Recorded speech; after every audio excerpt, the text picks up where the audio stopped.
दोस्तों, इजराइल फिलिस्तीन जंग के बीच जो अब तक नहीं हुआ वो तस्वीरें दुनिया के सामने आने लगी हैं और पूरी दुनिया में ईरान ने जो है अपने कदम से खलबली मचाना शुरू कर दी है, जहां अमेरिका और इजराइल लगातार छटपटा रहा है कि कैसे न कैसे करके ईरान को रोका जाए उसके ऊपर हमले को लेकर के। तो वहीं भारत की तरफ से भी एडवाइजरी जारी कर दी गई है कि ईरान और इजराइल जाने से भारतीय नागरिक बचे। और ये एडवाइजरी सिर्फ भारत की तरफ से जारी नहीं की गई है, बल्कि यह भी कह दिया गया है भारत सरकार की तरफ से कि बीते 2 से 3 दिन के अंदर इजराइल के ऊपर बड़े हमले कर सकता है ईरान। तो वहीं ये फैसला फ्रांस ने, ब्रिटिश ने भी ले लिया है, कनाडा ने भी ले लिया है कि ईरान इजराइल जाने से उनके नागरिक बचे। तो वहीं इसी के साथ साथ एक अलग धड़ा जो है वो तैयार हो गया अमेरिका इजराइल के खिलाफ, जहां मुस्लिम देशों को ईरान के हक में पहली बार बड़े कदम उठाने पड़े हैं।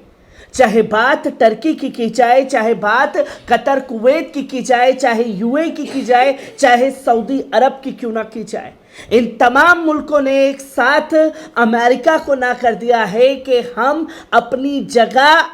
एयर स्पेस के लिए ईरान के ऊपर हमले के लिए नहीं देने वाले।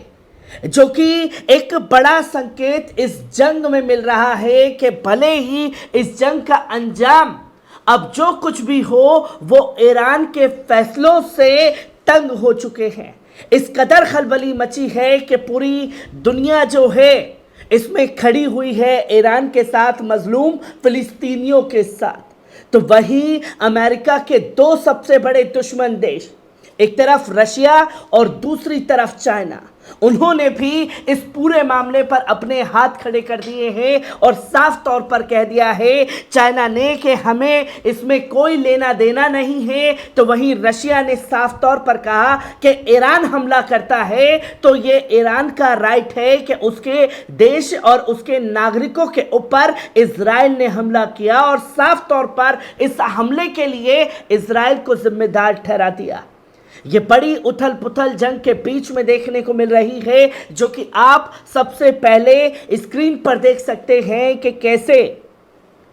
टर्की ने बड़ा ऐलान किया है, जहां टर्की ने साफ तौर पर यह अनाउंसमेंट कर दी है कि हम यूएस को अपने एयर स्पेस जो है यूज करने के लिए जगह नहीं दे सकते ईरान के खिलाफ, और ये हमारे नियमों के खिलाफ है। हम ईरान के खिलाफ आपके लिए नहीं जा सकते। जहां इससे पहले टर्की ने इजराइल के 54 चीज़ों पर बैन लगा दिया था, और रजब तैयब एर्दोगान ने पहले ही ये कहा था कि हम फिलिस्तीन के लिए क्या कर रहे हैं, क्या नहीं कर रहे हैं, वो हमें नहीं बताना किसी को, वो अल्लाह जानता है। और हमारे खिलाफ जो मुहिम बनाई जा रही है उसे हमें कोई फर्क नहीं पड़ता। और अब ईरान के मामले में टर्की भी खुल करके सामने आ गया है, जहां बाइडेन सरकार ने एक मैसेज तमाम मुल्कों के जरिए देने की कोशिश जो है ईरान को दी, जहां साफ तौर पर ईरान को समझाने की कोशिश की जा रही है कि वो इजराइल के ऊपर हमले ना करें। इसके लिए फोन करके संपर्क बाइडेन सरकार द्वारा रशिया से साधा जा रहा है, चाइना से साधा जा रहा है, इंडिया से संपर्क साधा जा रहा है, और मिडल ईस्ट के जितने भी मुस्लिम देश हैं उनसे संपर्क साधा जा रहा है अमेरिका द्वारा। और उन तमाम मुस्लिम देशों ने एक साथ में अमेरिका को ना कर दिया है, जो कि एक बड़ा संकेत इस जंग के दौरान मिला है। तो वहीं ईरान के कमांडर ने, जो नॉर्थन एरिया डिफेंस को संभाल रहे हैं, उन्होंने साफ तौर पर कह दिया है कि हम पूरी तरीके से तैयार हैं दुश्मन को पसीने छुड़ाने के लिए। हम पूरी तरीके से हमले के लिए अब तैयार हैं, बस हमें आदेश का इंतजार है। जो कि आप ये साफ तौर पर स्क्रीन पर देख सकते हैं कि किस कदर इस जंग में खलबली मचने वाली है, और ना चाहते हुए भी तमाम मुल्कों को इस जंग में कूदना पड़ेगा। और सिर्फ टर्की नहीं, बल्कि आप देखें कतर ने, सऊदी अरब ने ये खुल करके ऐलान कर दिया है और यूएस मिलिट्री बेस के ऊपर ये आदेश दे दिया है कि अगर हमारे देश पर आपकी वजह से खतरा मंडराता है तो आपको हमारा देश खाली करके जाना पड़ेगा। और ये एक बड़े इनकलाब के तौर पर भी देखा जाएगा और सबसे ज़्यादा बड़ा झटका जो है अमेरिका सरकार के लिए होने वाला है, बिडेन सरकार के लिए होने वाला है। जो तस्वीरें लोगों के सामने लगातार आई हैं, तो वहीं कतर, कुवैत ने भी ये साफ तौर पर अमेरिका को इनकार कर दिया है कि हम अपने एयर स्पेस के लिए जगह आपको कतई नहीं देने वाले, चाहे इसके लिए आप जो कुछ भी कहें। हम आपकी यूएस कैपेबिलिटी जो फोर्सेस है हमारे क्षेत्र में, हम उसे भी कम कर देंगे अगर ईरान के ऊपर कुछ भी खतरा मंडराया तो।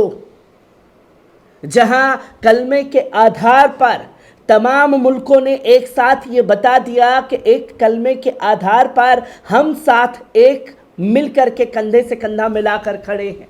जिसकी जानकारी खुल करके दी जा रही है। तो वहीं आप साफ तौर पर देख सकते हैं कि भारत की एडवाइजरी जो है वो जारी की गई है,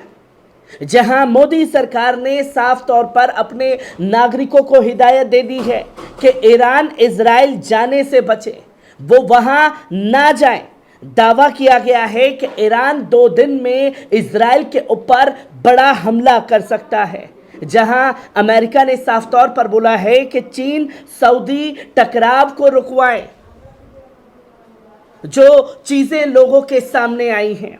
तो वहीं ब्रिटिश फॉरेन ऑफिशियल की तरफ से भी ये एडवाइजरी जारी कर दी गई है कि हमारे नागरिक ईरान इजराइल जाने से बचें और जो लोग वहां हैं वो तुरंत उनके देशों को छोड़ करके वापस अपने देश आ जाएं। तो वहीं फ्रांस की तरफ से भी ये एडवाइजरी जारी कर दी है और फ्रांस ने एक कदम आगे निकलते हुए पूरी ट्रैवलिंग एजेंसी को ईरान और इजराइल जाने के लिए बंद कर दिया है, जो कि एक बड़ा संकेत मिल रहा है कि अब सीधे सीधे इस जंग में महाशक्तियों का टकराव होने जा रहा है। वहीं चाइना ने अमेरिका के मैसेज को इग्नोर कर दिया है और साफ तौर पर कह दिया है कि हम इसमें कोई पार्टिसिपेट नहीं करने वाले।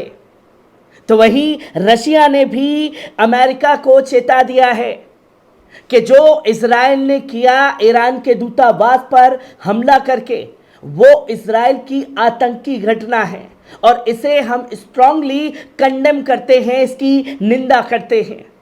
और ये चीज़ें बिल्कुल भी बर्दाश्त होने लायक नहीं हैं। जहां आप साफ तौर पर देख सकते हैं कि बड़ी बड़ी महाशक्तियों का हौसला इतना बढ़ चुका है और खुल करके अब अमेरिका इजराइल की नीतियों के खिलाफ खड़े हो गए हैं। हर एक खबर से आपको रूबरू कराता रहूंगा। दीजिए इजाजत, शुक्रिया।